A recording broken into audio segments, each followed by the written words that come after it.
I remember my first way of coping was I would daydream. I would find a little dark nook in a closet or build a little fort underneath blankets and just pretend I was somewhere else and pretend I was someone else. Anyone but myself, and I was living a life that was not my own. And I knew at that time, when I was a senior in high school, that alcohol meant freedom and it meant happiness. Middle school sucked. In 7th grade, I tried to kill myself because of all the amount of bullying I was experiencing. I just was at 12 years old, I was I'm done.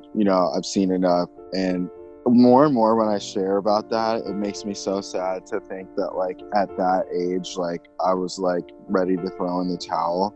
And I think that the mental aspect of addiction is so powerful that sometimes it manifests much earlier than when you start using.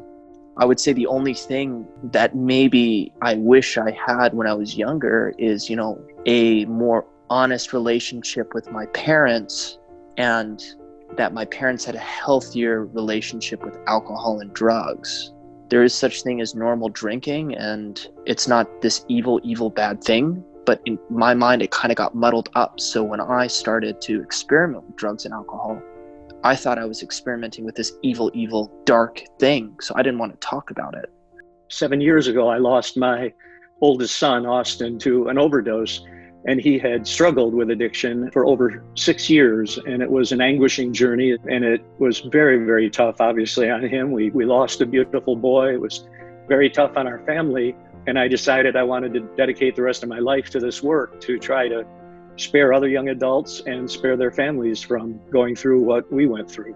I heard Jim's story and I knew that we had to do this journey together. And we both came from different sides of the journey. Jim tragically lost his son, and I went through my own addiction and watched all of these other kids die around us. And in both cases, it was sort of the same feelings of people living in isolation. And so by all of us getting together and sharing our stories, nobody is alone, and everybody realizes that they have not only the similar feelings, but they have something to offer to help other people.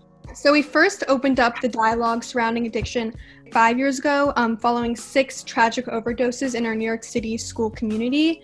And ever since, we've met monthly to hear young, sober speakers share their story, followed by a discussion about the realities of drugs and alcohol for adolescents.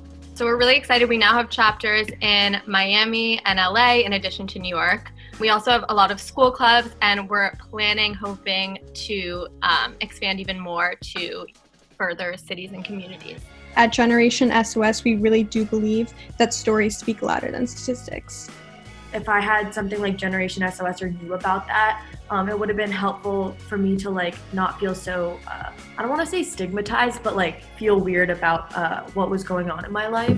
I think growing up, especially through high school and stuff, at least when I was there, it's for some reason, it's being yourself is always frowned upon, you know what I mean? And you always put on these personas. And now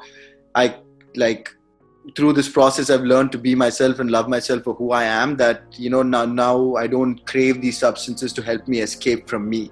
It's important to share my experience. It creates a humanity and a bond between people. If you listen to and empathize with someone who's maybe has similar issues in some departments, but it's different in outside departments. I'll end it by saying that you're enough. You're adequate. You deserve to be loved. You deserve your place in the world. Black, white, green, woman, tall, short, whatever, trans, whatever. You deserve to be loved, and you deserve your place in the world. I wish I could tell you that when you lose a child, it gets easier over time. It doesn't. You learn to love that child in a different way. This is a picture of Austin that I keep on my desk all the time. I think of him every day. I talk to him every day. I listen to the couple recordings of his voice that I have, but it doesn't get better, and you don't forget. And that's why I'm so motivated to help other parents avoid that. It is said that's the greatest pain you can experience on earth is to lose a child. And I suspect that's true.